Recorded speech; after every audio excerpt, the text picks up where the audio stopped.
नमस्कार साथियों, तो आप सभी का स्वागत है दी लर्निंग जीपीटी पे और मैं हूं राजा रोबोट कुमार। तो आज अपन बात करने जाएंगे आईबी यानी कि इंटेलिजेंस ब्यूरो के अंदर आईबी एसीआईओ ग्रेड सेकंड की एक वैकेंसी निकली है। लगभग 3700 पोस्ट के लिए एक नोटिफिकेशन जारी किया गया है। तो अपन उसके बारे में डिटेल में बात करेंगे। अपन देखेंगे कि किस प्रकार का जॉब है, जॉब का नेचर क्या है, कौन अप्लाई कर सकता है, कौन नहीं कर सकता, क्या एग्ज़ाम का पैटर्न है, कब होगा एग्ज़ाम, कब होगा टायर 1, कब टायर 2, मेंस और इंटरव्यू वगैरह के बारे में। और लास्ट में अपन बात करेंगे कि कैसे आपको ऑनलाइन एप्लीकेशन फॉर्म भरना है। जिस किसी को अगर आईबी का बेसिक आइडिया है और पता है जॉब का नेचर वगैरह, तो वे उन्हें मेरी सलाह रहेगी कि आप वीडियो में आप फॉरवर्ड कर सकते हैं और लास्ट में मैंने एप्लीकेशन फॉर्म कैसे भरते हैं उसका डिटेल में बता दिया है, तो आप वहाँ से देख सकते हैं।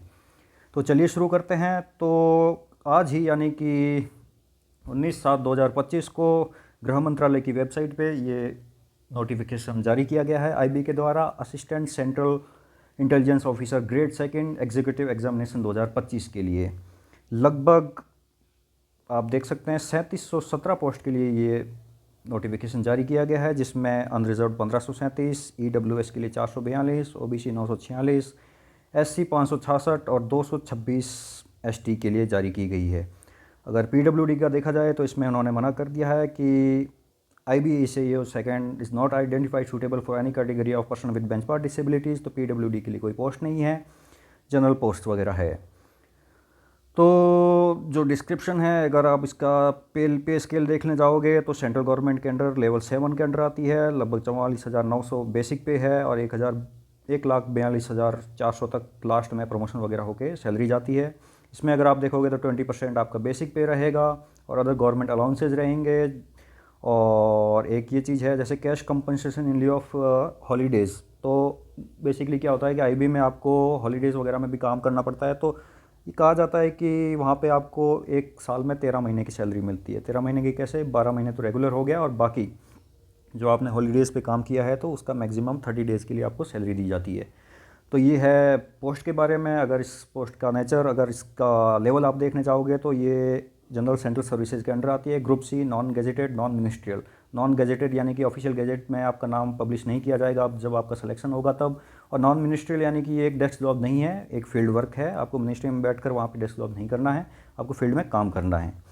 अगर इसकी इसेंशियल क्वालिफिकेशन देखी जाए तो ग्रेजुएशन या इक्विवेलेंट फॉर्म ऑफ डिग्री कोई भी किसी भी रिकॉग्नाइज यूनिवर्सिटी से।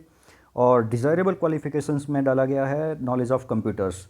तो आप जब ऑनलाइन एप्लीकेशन फॉर्म भरने जाओगे तो वहाँ पे पूछा जाएगा कि आपको कंप्यूटर का नॉलेज है कि नहीं है।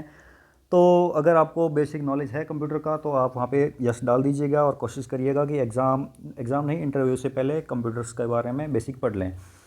ठीक है। एज लिमिट का देखा जाए तो जनरल के लिए 18 से 27 ईयर्स एज लिमिट है। कब है ये जो आपका एप्लीकेशन फॉर्म है, 10 अगस्त 2025 उस दिन। अगर 10 अगस्त 2025 तक अगर आप 27 साल से नीचे हैं या फिर उस दिन 27 साल के हो रहे हैं, उसके बाद मतलब उससे पहले पहले आप 27 के नहीं होने चाहिए बस, तो आप फॉर्म भर सकते हैं। और अपर एज लिमिट का जो रिलैक्सेशन मिला है SC ST कैटेगरी को 5 साल का है और OBC को 3 साल का है। ठीक है। और जो डिपार्टमेंटल जो कैंडिडेट्स हैं उनके लिए अपर एज लिमिटेशन लगभग 40 साल का है। ये हो गया आपका बेसिक्स। अगर पोस्ट वगैरह आपको मैंने बता दिया है, इसमें सैलरी वगैरह आप देख सकते हैं। लगभग लमसम इसका सैलरी बोलते हैं, लगभग 70 से 80 के चला जाता है आपका सैलरी। ठीक है। फिर देखते हैं आपका स्कीम ऑफ एग्जामिनेशन की, किस टाइप का एग्जामिनेशन है, कब होगा, कितने टायर में, कब कैसे होगा। तो डिस्क्रिप्शन ऑफ एग्जामिनेशन जैसे इन्होंने खुद ने ही नोटिफिकेशन में दे रखा है, 3 चरणों में आपका ये पूरा एग्ज़ाम होगा। सबसे पहले टायर 1 जिसके अंदर एक तो ऑब्जेक्टिव टाइप का पेपर होगा, जिसके अंदर आपके 20 क्वेश्चन करंट अफेयर्स से, 20 क्वेश्चन जनरल स्टडीज़ से जैसे हिस्ट्री, पॉलिटी, ज्योग्राफी वगैरह, 20 क्वेश्चन रहेंगे आपके न्यूमेरिकल एप्टीट्यूड से, 20 रीजनिंग से और 20 क्वेश्चन इंग्लिश से, 100 क्वेश्चन। और आपके पास टाइम रहेगा 60 मिनट का। तो मेन प्रॉब्लम इस एग्ज़ाम में यही आता है कि जो मैथ और रीजनिंग के 40 क्वेश्चन है, लोगों को टाइम लग जाता है 40 मिनट, 40-45 मिनट उन्हीं क्वेश्चंस को सॉल्व करने में लग जाता है। ऑल दो SSC की जो तैयारी कर रहे हैं या फिर बैंकिंग की तैयारी कर रहे हैं वो और जल्दी कर लेते हैं, लेकिन कितना ही करेंगे, 30 मिनट में लगभग 30 से 35 मिनट का टाइम उसमें भी लग जाता है। तो इस एग्ज़ाम का जो टायर 1 है उसको क्लियर करने में प्रॉब्लम यही आती है कि टाइम का मैनेजमेंट नहीं हो पाता है। तो जो भी सीरियस स्टूडेंट है वो अगर IB ACIO के लिए एग्ज़ाम देने को लेके काफ़ी सीरियस है, ऐसे टाइम पास वाले नहीं चाहिए, इनको भी नहीं चाहिए, और मैं तो सजेस्ट करूँगा कि आप जाओ भी मत। जो सीरियस स्टूडेंट्स हैं वो क्या करें कि अभी से प्रैक्टिस पेपर लगाना शुरू कर दें, किसी कोचिंग से या जैसे टेक्स्ट बुक वगैरह पे ऐसे पेपर्स आते रहते हैं, वहाँ पे कोशिश करें कि आप मैथ्स और जो रीजनिंग है उसको बहुत ही कम, मतलब लगभग 30 से 35 मिनट में सॉल्व कर ले, ताकि आपके पास लगभग एक रीजनेबल टाइम बचे 20 से 25 मिनट का, जिसमें आप करंट अफेयर्स और इंग्लिश का कर सकें। नेगेटिव मार्किंग आपका 1/4 रहेगा। ये हो गया आपका प्रीलिम्स या फिर टायर 1 एग्ज़ाम इसको बोल सकते हैं। टोटल 100 मार्क्स का रहेगा, 1 घंटा आपको टाइम है। और इसमें देखो IB क्या है कि आपका जो कट ऑफ है वो रिलीज़ नहीं करता है जनरली क्या है, वो कभी रिलीज़ करता ही नहीं है। बस कुछ लोग जो सेलेक्ट हो गए हैं और जो नहीं हो गए, वहाँ से लोगों को अगर आप पता करोगे तो पता चलता है कि जनरली इसकी जो कट ऑफ है वो 70 से 75 के अराउंड रहती है। तो इसी के हिसाब से आप अपनी तैयारी करें। जिसका करंट अफेयर्स अच्छा है वो न्यूमेरिकल और रीजनिंग पे ध्यान दें, और जिसका रीजनिंग और न्यूमेरिकल एप्टीट्यूड अच्छा है तो वो करंट अफेयर्स और जनरल स्टडीज़ पे ध्यान दें और इंग्लिश पे ध्यान दें। ठीक है, ये हो गया आपका टायर 1। टायर 2 में होगा आपका मेंस, जिसमें एक तरह से रिटर्न का पेपर है। रिटर्न में आपको 20 नंबर का ऐसे आएगा। ऐसे वो नहीं रहेगा जैसा हम अपने स्कूल में लिखते थे कि गाय हमारी माता है और हमको कुछ नहीं आता ब्ला ब्ला, वैसा हम नहीं लिखेंगे। वहाँ पे एक जो करंट में टॉपिक्स जो चल रहे होते हैं वहाँ आपसे डिटेल में पूछा जाएगा कि आपको कितनी इन डेप्थ नॉलेज है जो चीज़ें आप आसपास दुनिया में चल रही है उनके बारे में। और इंग्लिश कॉम्प्रिहेंशन रहेगा आपका 10 नंबर का। लॉन्ग आंसर टाइप क्वेश्चंस रहेंगे, 2 क्वेश्चंस 10-10 मार्क्स के, और ऐसे करके आपका जो, हाँ, ये क्वेश्चंस है ये कौन से टॉपिक्स पे रहेंगे, करंट अफेयर्स पे, इकोनॉमिक्स पे, सोशल और पॉलिटिकल इश्यूज़ पे। तो अगर आप देख सकते हो कि 20 ये और 2 क्वेश्चंस जो ये आ रहे हैं आपके जनरल GK पे, जनरल नॉलेज पे, 40 नंबर का एक तरह से आपका मेंस है वो किस पे बेसिस होगा, आपके करंट अफेयर्स के नॉलेज पे और आसपास दुनिया में क्या चल रहा है उसके नॉलेज पे बेसिस पे होगा। और 10 मार्क्स का आपका इंग्लिश कम्प्रीहेंशन होगा। तो ये आपका मेंस है। मेंस का अगर आप वेटेज देखोगे तो 50 नंबर है, 100 नंबर आपका टायर 1 का प्रीलिम्स का है। फिर आता है उसके बाद होगा आपका इंटरव्यू, जो कि होगा 100 मार्क्स का। तो अगर आप IB का देखो तो अगर टोटल 250 मार्क्स का जो ये पेपर है, मतलब क्या है कि अगर आप जब आपका फाइनल सिलेक्शन होगा तो उसमें ये जो प्रीलिम्स के हैं ये 100 नंबर ये भी ऐड होंगे, जो 50 नंबर मेंस के हैं ये भी ऐड होंगे, और 100 नंबर जो इंटरव्यू के हैं ये भी ऐड होंगे, और टोटल 250 पे आपको जज किया जाएगा, वहाँ से आपकी मेरिट लिस्ट बनेगी। तो 100 नंबर का इसमें इंटरव्यू का वेटेज है जो कि अराउंड 40% के अराउंड है, जो कि बहुत ज़्यादा है। यानी कि IB की जो जॉब है वो मोस्टली इंटरव्यू के बेसिस पे, मतलब वहाँ पे लोगों का फाइनल सिलेक्शन मोस्टली इंटरव्यू के बेसिस पे ही होता है कि आप इंटरव्यू में कितना अच्छा करते हैं। चाहे आप टायर 1 में, टायर 2 में चाहे कितना भी अच्छा कर लिए, लेकिन अगर आपकी पर्सनैलिटी IB के हिसाब से नहीं है, क्योंकि वहाँ पे आपको जज किया जाएगा, वहाँ पे जो इंटरव्यू लेने वाले होते हैं मोस्टली वो IB के ऑफिसर्स ही रहते हैं, मतलब सीनियर ऑफिसर्स रहते हैं, या फिर यहाँ से जो सिविल सर्वेंट्स क्या बोलते हैं IPS वगैरह, वो आपके इंटरव्यू लेने वाले होते हैं। तो वो आपको जज करेंगे कि आप IB जो जिस इस पोस्ट का नेचर है उसके हिसाब से आप सूटेबल है कि नहीं है, उसके हिसाब से ही आपका फाइनल सिलेक्शन होगा। तो ये है आपका एग्ज़ाम पैटर्न।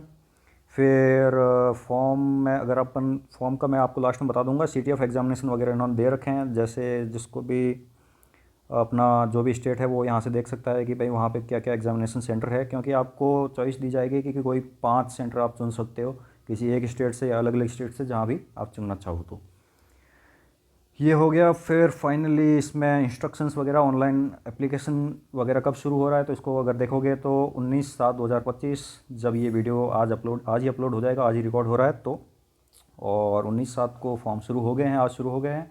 और 10/8/2025 यानी कि 10 अगस्त 2025 को केवल 20 दिन ये फॉर्म चलेंगे, और 20 दिन बाद 20 ही दिन के अंदर आपको फॉर्म भर देना है। इन्होंने क्लियरली बोल दिया है कि किसी भी सूरत में ये जो एग्ज़ाम की नहीं, फॉर्म भरने की लास्ट डेट है उसको एक्सटेंड नहीं किया जाएगा, चाहे सर्वर चले या ना चले।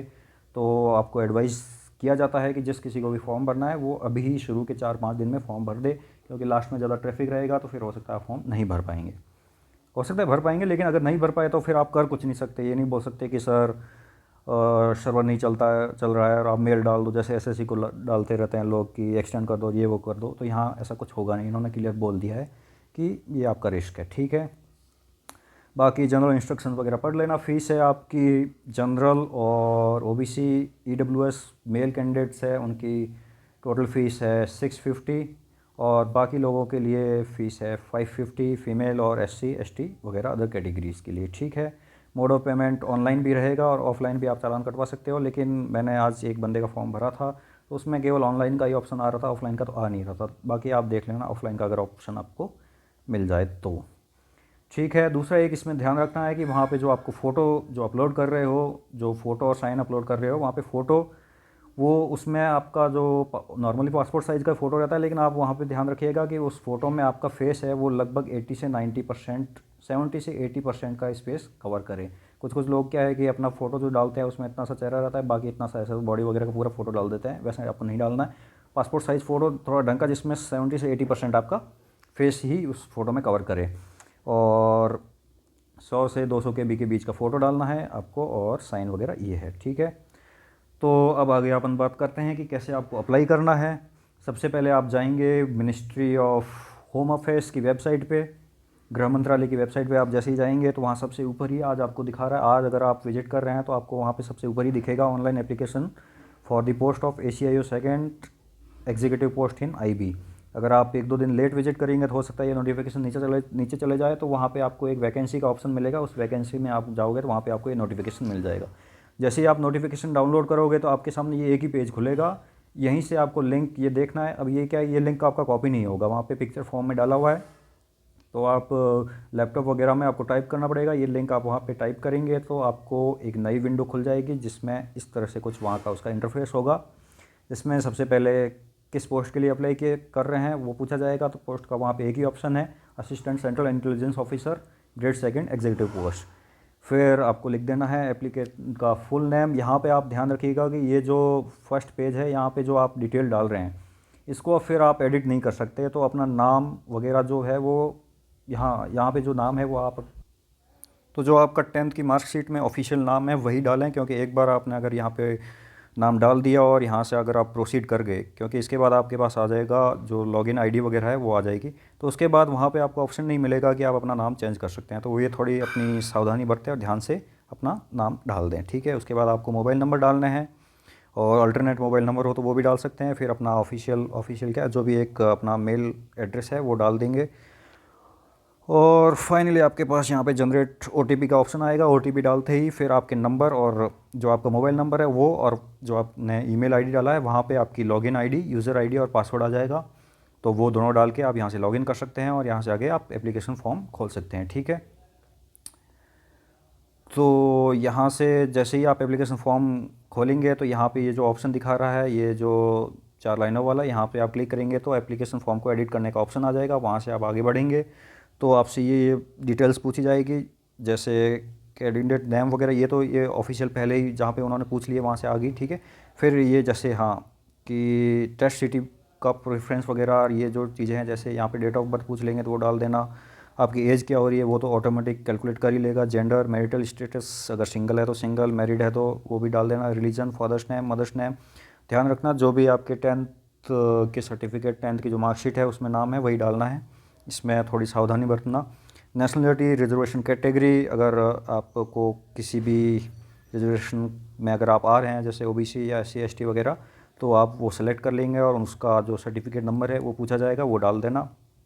फिर आपसे पूछा जाएगा कि आप एक्स सर्विसमैन है कि नहीं है, अगर यस है तो आप यस डाल के फिर वो जो भी डिटेल पूछा जाएगा वो डाल देना, अगर नहीं है तो आगे बढ़ सकते हैं। स्पोर्ट्स पर्सन, अगर आपके पास आपने राज्य स्तर, स्टेट लेवल या नेशनल लेवल पे किसी स्पोर्ट्स में पार्टिसिपेशन किया है तो वो आप यहाँ पे डाल सकते हैं। अगर डिपार्टमेंट के एम्प्लॉय है तो वो डिटेल्स आप यहाँ डाल सकते हैं। फिर करस्पॉन्डेंस एड्रेस, अपना एड्रेस डाल दें, एड्रेस परमानेंट और करस्पॉन्डेंस अगर सेम है तो वहाँ पे आपके पास ऑप्शन आ जाएगा, क्लिक कर लेना, सेम ही दोनों में सेम हो जाएगा। लेकिन अगर अलग अलग है तो वो अलग अलग एड्रेस दोनों जगह डाल देना। फिर टेस्ट सिटी प्रेफरेंस का ऑप्शन आएगा आपको चूज़ करने का, तो आपके पास 5 ऑप्शन है, आप चूज़ कर सकते हैं। पहले स्टेट, जैसे स्टेट 1 और उसका टेस्ट सिटी 1, फिर स्टेट 2, टेस्ट सिटी 2। तो एक ही स्टेट में अगर आपका मूड है कि एक ही स्टेट में कोई भी आसपास शहर है वहाँ पे एग्ज़ाम देने का प्लान है तो वहाँ पे दे सकते हैं। लेकिन अगर किसी को कहीं आसपास घूमने का प्लान है कि गोवा वगैरह जाके मेरे को वहाँ पे एग्ज़ाम देना है तो वो भी आप चूज़ कर सकते हैं। आपके पास बहुत ऑप्शन है, 5 ऑप्शन बहुत है। फिर बाकी जो आपकी क्वालिफ़िकेशन डिटेल्स वगैरह पूछी जाएगी, उसमें आपको मैट्रिकुलेशन 10th की डिटेल्स, कौन सा बोर्ड से किया, इंस्टीट्यूट नेम, सब्जेक्ट कौन से थे। यहाँ पे आपको बेसिक वही डाल देना है कि हिंदी, इंग्लिश, और अगर हिंदी नहीं है तो जो भी लैंग्वेज है वो इंग्लिश, साइंस, मैथ्स और जो भी एसएसटी वगैरह, सोशल साइंसेज वगैरह, इसको क्वालिफाई किया है कि नहीं किया है। और फिर सीजीपीए, अगर सीबीएसई बोर्ड से हैं और सीजीपीए वाला सिस्टम था आपका, तो यहाँ पे सीजीपीए डाल सकते हैं, और अगर परसेंटेज है तो परसेंटेज डाल सकते हैं, ईयर ऑफ कंप्लीशन। फिर 10th और 12th की डिटेल्स उसी सेम वे में। और फिर आपकी essential qualification details. Essential qualification क्या है इसकी? ग्रेजुएशन है, तो ग्रेजुएशन की आपको डिटेल्स डालनी है कि आपने कहाँ से किया है, कौन सी यूनिवर्सिटी से किया है, कितने परसेंटेज बने थे।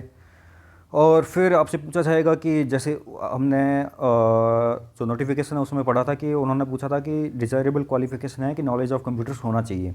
ये डिज़ायरेबल है, ज़रूरी नहीं है, लेकिन अगर होता है तो अच्छी बात है। तो अगर आपको कंप्यूटर का नॉलेज है, बेसिक नॉलेज कि कैसे काम करता है, वर्ड वगैरह पीपीटी वगैरह बनाने आते हैं और चलाना आता है कंप्यूटर, एक जो उसकी बेसिक चीज़ है उसको यूज़ करना आता है, तो आपको यस डाल देना और थोड़ा सा खुद को प्रिपेयर कर भी लेना। हो सकता है इंटरव्यू में आपसे पूछ लेगी आपने कंप्यूटर का नॉलेज कर डाला है, और वहाँ पे ऐसे कोई वो ऐसा नहीं है कि बहुत ही डिटेल टेक्निकल सवाल पूछ लेंगे, लेकिन अगर नॉर्मल सवाल पूछे तो आपको आना चाहिए। कोई अदर क्वालिफिकेशन जैसे अपने पोस्ट ग्रेजुएशन या फिर कुछ और किया है तो वो भी डाल सकते हैं। फिर यहाँ पे पूछे, जैसे एक क्वेश्चन उन्होंने पूछा है कि do you have knowledge of foreign या लोकल लैंग्वेज एक्सेप्ट इंग्लिश और हिंदी। तो फॉरेन लैंग्वेज अगर किसी को जैसे स्पेनिश वगैरह या फिर फ्रेंच लैंग्वेज का नॉलेज है, या किसी को कोई local language in the sense कि जैसे अगर आप बिहार से है और वहाँ की आपको मैथिली भाषा आती है या भोजपुरी है, कोई भी वहाँ की लोकल लैंग्वेज, ऐसा नहीं है कि वो लोकल लैंग्वेज इंडियन कॉन्स्टिट्यूशन की जो शेड्यूल लैंग्वेज है 22 उसी में होनी चाहिए। कोई भी लोकल लैंग्वेज अगर आपको आती है और आपको लगता है कि हाँ ये एक वाइडर लेवल पे जो बोली जाती है और इसको मुझे नॉलेज है, तो वो आप डाल सकते हैं, क्योंकि ये आगे काम आएगा। कि हो सकता है कि उसी के बेसिस पे आपको उस जगह पे पोस्टिंग दे दी जाए कि भाई हाँ बंदा वहाँ की लोकल चीज़ों से अवेयर है, तो वहाँ पे प्रेफरेंस दी जाए, ठीक है। तो आप वो लैंग्वेज यहाँ पे डाल सकते हैं। फिर एक्सपीरियंस में अगर आपके पास डिपार्टमेंटल अगर आप कैंडिडेट है या फिर ऐसा किसी में जैसे आप मिलिट्री में रहे हैं या पुलिस वगैरह में रहे हैं, तो वो आप यहाँ पे वर्क एक्सपीरियंस डाल सकते हैं, ठीक है। और इसेंशियल क्वालिफिकेशन का हमने बात कर ली, वही यूनिवर्सिटी वगैरह कॉलेज वगैरह नाम डाल देना है और आपको जो भी मार्क्स वगैरह आए हैं। फिर आपके पास फ़ोटो और सिग्नेचर अपलोड करने का एक ऑप्शन आएगा। तो सिग्नेचर आपको 50 KB से 150 KB के बीच का डालना है, और फ़ोटो आपको डालना है 100 KB से 200 KB के अंदर साइज़ हो जाना चाहिए। तो फ़ोटो की जो मैंने गाइडलाइन बताई है आपको, 70 से 80% आपका उस फ़ोटो में फेस दिखना चाहिए, मतलब वो उतना स्पेस आपका फेस कवर करे, ठीक है। लास्ट में आपके पास आएगा पेमेंट का ऑप्शन। तो ऑनलाइन पेमेंट हो जाएगा, यूपीआई और क्यूआर कोड स्कैन कर लेता है, नेट बैंकिंग है तो वो भी यूज़ कर सकते हैं। तो 650 के अराउंड आपका अमाउंट रहेगा जनरल और ओबीसी कैंडिडेट्स के लिए, मेल कैंडिडेट्स के लिए। बाकी फीमेल एंड एससी एसटी के कैंडिडेट्स के लिए 550 अमाउंट रहेगा आपका जो एग्ज़ामिनेशन फ़ी है, ठीक है। अब अपन बात कर लेते हैं कि किस किस को ये एग्ज़ाम के लिए अप्लाई करना चाहिए। अब देखो, लोग बोल रहे हैं कि यूपीएससी वाले कैंडिडेट्स मोस्टली इसको अप्लाई करते हैं, उन्हीं का सिलेक्शन होता है। ऐसी कोई बात नहीं है। कुछ लोग बोल रहे हैं कि नहीं नहीं एसएससी वालों का होता है क्योंकि उनका मैथ्स और रीजनिंग अच्छा होता है, तो वैसी भी कोई बात नहीं है। कुछ बोल रहे हैं बैंकिंग वालों को होता है। देखो, सिलेक्शन उसी का होता है जो मेहनत करता है, जो अपने गोल को लेके डिसिप्लिन रहता है, उसी का सिलेक्शन होता है। तो कोई भी अप्लाई कर सकता है, लेकिन आपको अप्लाई करने से पहले कुछ चीज़ें ध्यान में रखनी है कि एक तो इस जॉब का नेचर आपको देखना है कि यहाँ पे आपका वर्क क्या रहेगा, कैसी ड्यूटी रहेगी। तो मोस्टली यहाँ की फील्ड पोस्टिंग रहती है। आपको शुरू के 3-4 साल में रिमोट लोकेशंस जैसे कि बॉर्डर एरियाज़ है, JNK हो गया या फिर नॉर्थ ईस्ट एरिया हो गया, या फिर ये जो पंजाब राजस्थान गुजरात का बॉर्डर है, वहाँ के बॉर्डर डिस्ट्रिक्ट्स में वहाँ पे आपको अपॉइंट किया जा सकता है। वहाँ पे आपको करना क्या है, वहाँ की जो, क्योंकि ये जो इंटेलिजेंस ब्यूरो है IB है, इसका काम क्या है कि भाई जो भी इंटेलिजेंस है जो किसी भी वे में देश की सिक्योरिटी है उसको अफेक्ट करती है, उसको गैदर करना है और आपको आगे रिपोर्ट करना है। तो उसके लिए आपको बॉर्डर एरियाज़ में वहाँ पे जो भी एक्टिविटीज़ चल रही है वो उसको आपको ऑब्जर्व करना है और उसको आगे रिपोर्ट करना है। कुछ लोग जैसे, अगर इसका आप नेचर थोड़ा ध्यान में रखिएगा कि कुछ लोग क्या है कि यहाँ पे जैसे मूवीज़ वगैरह देख के आते हैं, मूवीज़ में जो ये रॉ कार वगैरह दिखाते हैं कि कैसे वो टेररिस्ट लड़ाई कर रहे हैं और कैसे पीट रहे हैं और मार पीट रहे हैं, और थोड़ा ऐसा बॉस वाली छवि दिखाई जाती है कि इंटेलिजेंस ऑफिसर तो मतलब वैसा वैसा उस टाइप का होता है। वो नहीं है, एकदम नॉर्मल जॉब रहेगी आपकी। आपको इंटेलिजेंस कलेक्ट करना है और आगे रिपोर्ट करना है। और हो सकता है कि कुछ मिशंस पे आपको भेजा जाए, लेकिन उसकी इतनी अपने को अंदर की जानकारी है नहीं। कुछ लोग हैं अंदर की, वो बता रहे हैं कि हमको ये मालूम है, लेकिन मेरे को उन पर विश्वास नहीं है। क्योंकि जैसे आप देखोगे यूट्यूब पे भर भर के वीडियो पड़े हैं कि हाँ मैं सेलेक्ट हुआ था और मैंने ये किया था। देखो सेलेक्ट होने के बाद बंदा वहाँ पे आप वहाँ जॉब का नेचर देखोगे या फिर वहाँ ट्रेनिंग है, वहाँ इतना सिखा दिया जाता है कि आप जाके अगर आप छोड़ भी रहे हैं तो जाके ढिंढोरा नहीं पीटोगे कि अरे देखो देखो मैं तो IB ज्वाइन किया था और मैंने ये किया था, वहाँ गया था। ऐसा कोई नहीं बताता है।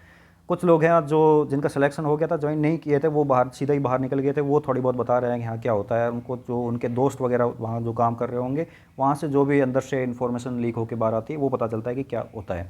ठीक है, तो इसमें मेनली आपका इन्फॉर्मेशन कलेक्ट करना है। हो सकता है कि कुछ कुछ जगह हैं जो थोड़ी सी डेंजरस हो सकती है, कुछ विशेषकर जो बॉर्डर एरियाज़ है वहाँ पे थोड़ी एक तो रहना करना मुश्किल हो जाएगा, और वहाँ पे आप बाहरी अजनबी रहेंगे तो आपको खुद को, क्योंकि ये कोवर्ट ऑपरेशन टाइप रहेंगे कि आपको अपनी आइडेंटिटी जाहिर नहीं करना है कि हाँ भाई मैं तो IB वाला हूँ, मैं इन्फॉर्मेशन कलेक्ट करने आया हूँ वगैरह वगैरह। आपको अपनी मतलब मॉडेस्ट छवि बना के रखनी है कि हाँ भाई आप एक लोकल पर्सन है, ऐसे यहाँ घूमने घामने आए हैं, बस अपना काम कर रहे हैं। ठीक है। दूसरा ये है कि जैसे आप दूसरी जॉब्स में देखते हैं, चाहे SSC की कोई जॉब हो जाए या UPSC हो या बैंकिंग हो, कोई भी जॉब हो, तो लोगों को लगता है कि भाई मैं वो जब वहाँ सेलेक्ट हो जाऊँगा, गवर्नमेंट जॉब है तो आसपास थोड़ा माहौल बना रहेगा लोगों को कि हाँ भाई बंदा गवर्नमेंट सरकारी जॉब कर रहा है वगैरह कर रहा है। और जो सोशल मीडिया पे आप लोग भर भर के अपना जो स्टेटस वगैरह डालते हैं कि आज ये किया, आज ये ऑफिस का सीन है, ब्ला ब्ला ब्ला, तो वो आप यहाँ नहीं कर सकते। बहुत ही सीक्रेसी आपको रखना होता है। आप ढिंढोरा नहीं पीट सकते कि हाँ भाई मैं IB में हूँ। कुछ बेसिक जानकारी है, ऑब्वियसली घर वालों को तो पता ही रहेगा, कुछ दोस्तों को तो आपको पता ही रहेगा ना कि हाँ भाई बंदा कहाँ काम कर रहा है, कैसे काम कर रहा है, लेकिन उससे ज़्यादा लोगों को आप पता नहीं चलना चाहिए। कोशिश करें कि आप सीक्रेट रहें। तो अगर आप चाहते हैं कि भाई मेरा जहाँ भी सिलेक्शन हो और लोगों को पता चले, थोड़ा मतलब वैसा आपको दिखाने का शौक़ है, तो फिर यहाँ मत आइए, क्योंकि यहाँ पे आप वो ढिंडोरा पीट ही नहीं सकते कि मैं IB में सिलेक्टेड हूँ। ठीक है। फिर एक क्वेश्चन रहता है काफ़ी फीमेल कैंडिडेट्स का कि भाई इनके लिए ये जॉब सेफ़ है कि नहीं है। तो जहाँ तक मेरे को कुछ लोगों से बात करके पता चला है कि फ़ीमेल कैंडिडेट्स को फील्ड पोस्ट बहुत ही कम दी जाती है। और अगर कोई बहुत ज़्यादा इंटरेस्टेड हो, और अगर ऊपर भाई डिपार्टमेंट को लगे कि हाँ भाई ये कैंडिडेट सूटेबल है फील्ड पोस्टिंग के लिए, हो सकता है उनको फील्ड पोस्टिंग दे दी जाए, और अगर बंदा आगे मतलब अगर लड़की करना चाहे तो। लेकिन मोस्टली उनको डिपार्टमेंट के अंदर की जॉब रहती है। डिपार्टमेंट के अंदर ऐसा मतलब वो डेस्क जॉब नहीं रहेगी एक तरह से। जैसे आपको मैं एग्जांपल दे दूं कि मान लो इकोनॉमिक विंग में बैठा दिया गया, तो इकोनॉमिक विंग में आपको क्या करना है कि जो ये ट्रांजैक्शन हो रहे हैं, जो फ्रॉडुलेंट ट्रांजैक्शंस हो रहे हैं, यहाँ पर कुछ लग रहा है कि कोई ट्रांजैक्शन है जिस पे कोई सस्पिशियस ट्रांजैक्शन वगैरह हो रहे हैं, जैसे पैसों का इधर से उधर लेन देन हो रहा है वगैरह, तो उन चीज़ों को आपको कंप्यूटर पे बैठ के ट्रैक वगैरह करना है। टेक्नोलॉजी वाले काम है वो सब यहाँ मतलब करवाया जाता है। तो मोस्टली जो फीमेल कैंडिडेट्स हैं उनको एक तो ढंग की सिटी दे दी जाती है, जैसे मान लो कैपिटल वगैरह हो गई, और वहाँ पे भी आपको मोस्टली डेस्क जॉब टाइप का ही काम रहता है। हाँ, मेल कैंडिडेट्स है उनको फील्ड पोस्टिंग दी जा सकती है, दी जाती ही है, मतलब दी जा सकती क्या है, मोस्टली दी जाती है। शुरू के 3-4 साल तो दी ही जाती है। उसके बाद 3-4 साल के बाद क्या है कि फिर आपको वापस हेडक्वार्टर वगैरह बुला दिया जाता है, और फिर थोड़ा लिटिल बिट ऑफिस वाला काम हो जाता है कि वहाँ आपको बैठ के इन्फॉर्मेशन जो फील्ड से आ रही है उसको एनालिसिस करना है और देखना है कि क्या जो भी है आगे रिपोर्ट करना है। ठीक है, तो ये है नेचर। तो उसी हिसाब से आप देख लीजिए कि जिसको अगर पसंद है कि भाई मेरे को तो घर पे रहना है, सुबह 10 से 5 तक काम करना है और फिर शाम को घर पे चले जाना है, तो वो यहाँ नहीं आए, क्योंकि यहाँ पे मोस्टली ऐसा भी हो सकता है कि कभी आपको रात को ड्यूटी करनी पड़े। और मोस्टली जो सेंसेशनल जो इश्यूज़ होते हैं, जैसे मान लो कोई जैसे होली दिवाली का त्यौहार है या फिर ईद वगैरह है, और कोई ऐसा सेंसिटिव एरिया है जहाँ पे लगता है कि यहाँ पे यार दंगे वगैरह हो सकते हैं, तो हो सकता है वहाँ पे आपको उन त्योहारों पे आपकी पोस्टिंग दे दी जाए। तो आप उन जो नॉर्मली लोग होली दिवाली पे या फिर किसी अन्य त्यौहार पे जो घर जाते हैं, वो आपको लीव वगैरह नहीं मिलेगी। ऐसे नहीं है कि यहाँ पे लीव मिलती नहीं है, लीव मिलती है, लेकिन ऐसे टाइम पे मिलती है मतलब जिस समय अगर लगे कि हाँ भाई इस समय सारी सिचुएशन ठीक है। अगर थोड़ा बहुत थ्रेट वगैरह चल रहा हो, जैसे मान लो वॉर वगैरह चल रहा हो, अभी ऑपरेशन सिंदूर था उस समय, तो उस समय बहुत ज़्यादा ये जो इंटेलिजेंस है जगह जगह एक्टिव थी, उस समय किसी को कोई छुट्टी वगैरह नहीं थी। तो वो है, तो 10 से 5 अगर किसी को जॉब करना है तो मेरी तो सजेशन यही रहेगी कि यहाँ पे नहीं आए। और जो सेफ़ साइड देख रहा है कि मेरे को तो आराम से बैठना है, बस अपना काम करना है, वो भी यहाँ नहीं आए, क्योंकि फील्ड में आपको किधर भी ट्रैवल करना पड़ सकता है। हाँ, जिसको ट्रैवल करने में प्रॉब्लम है वो भी यहाँ थोड़ा कोशिश करें कि यहाँ अप्लाई ना ही करें, क्योंकि बहुत इधर से उधर आपको जाना पड़ सकता है। ऑल्दो इतना फ्रिक्वेंट ट्रांसफ़र नहीं होता है, कहा जाता है कि IB में बहुत ज़्यादा फ्रिक्वेंट ट्रांसफ़र होता है, इतने नहीं है। हर 2 से 3 साल में आपका सिटी चेंज किया जाता है, जो कि मेरे ख्याल से फ्रिक्वेंट नहीं माना जा सकता। 2 से 3 साल नॉर्मल है। ठीक है, तो ये है जॉब का नेचर। अब कुछ लोगों का ये भी है कि हाँ एसएससी वाले अप्लाई करें कि नहीं करें, मतलब एसएससी वाले अप्लाई तो कोई भी कर सकता है, लेकिन लोगों का कहना है कि नहीं नहीं ये एसएससी वालों के लिए ठीक है, कुछ लोग बोल रहे हैं यूपीएससी वालों के लिए ठीक है।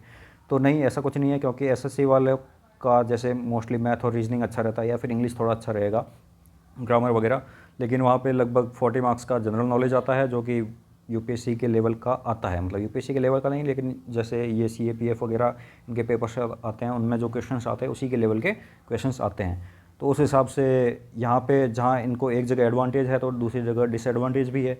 यूपीएससी कैंडिडेट्स या फिर अदर कोई कैंडिडेट्स है उनका, तो उनके लिए जैसे जीके वगैरह यहाँ पे इनको एडवांटेज मिल जाएगा, लेकिन जो मैथ्स और रीजनिंग वाला है, क्योंकि 1 घंटे में आपको 100 क्वेश्चन अटेंड करना है, वही मुश्किल काम है। प्रीलिम्स का टायर 1 का जो वेटेज है वो लगभग 100 मार्क्स का है, तो वो भी ठीक ठाक मार्क्स है, मतलब ऐसा नहीं है कि बहुत ही कम है।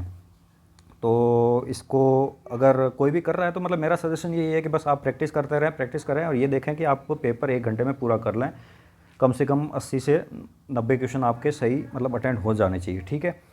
मेंस में इतना कुछ नहीं है, मेंस में मतलब आपको नॉर्मल ऐसे वगैरह लिखना है, तो बस आप जनरल नॉलेज पढ़ते रहें और थोड़ा 1-2 वीडियो यूट्यूब पे देख लें कि ऐसे कैसे लिखते हैं, मतलब ऐसे कौन से जो यूपीएससी के पर्सपेक्टिव से लिखे जाते हैं, यूपीएससी में जैसे मेंस में ऐसे वगैरह लिखे जाते हैं, या फिर स्टेट पीसीएस वगैरह में वहाँ पे ऐसे लिखे जाते हैं, तो वहाँ के कैंडिडेट्स की आप कॉपी देख सकते हैं कि वो किस प्रकार के ऐसे लिखते हैं, क्योंकि ऐसे थोड़ा सा आपको ढंग का लिखना पड़ेगा, 20 मार्क्स का है, ठीक है। मेंस के लिए खास आपको बस यही है कि थोड़ा आंसर राइटिंग वगैरह का देख लेना।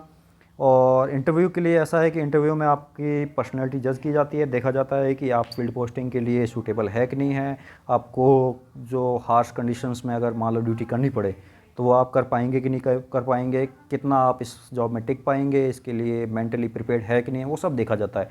और मेनली क्योंकि मैंने पहले ही आपको बताया 100 मार्क्स का इंटरव्यू रहता है, तो काफ़ी हद तक सारा सिलेक्शन बेसिस है वो आपका इंटरव्यू ही रहेगा, क्योंकि ऐसा है कि प्री में जैसे आपके 3700 के आसपास पोस्ट है, तो इसके 10 गुना लोग सेलेक्ट किए जाएंगे, यानी कि 37,000 लोग सेलेक्ट किए जाएंगे जो मेंस लिखेंगे।